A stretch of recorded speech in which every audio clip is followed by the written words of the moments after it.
lai ning ba ha ba se sin da lai so la ga ya ba na ti ko ning ba ha ba di pung ning na ning da bu ni kuram maduna amani kuram maduni kuram da su ya ko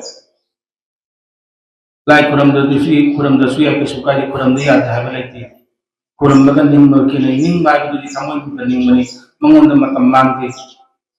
pesa ting ti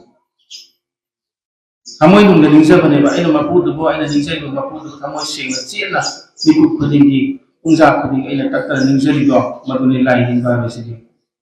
na sila kuram mani mayam to no sila haylay kalaga talaga mayam to no kuram maduna hindi makalaman kumagal ng anong sakre maduna di kana ro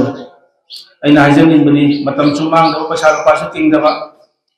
kamoy nung siya naningsa ba ko habang susunin ba yan sa susunin ba yan sa susunin ba yan Hamba suming baya.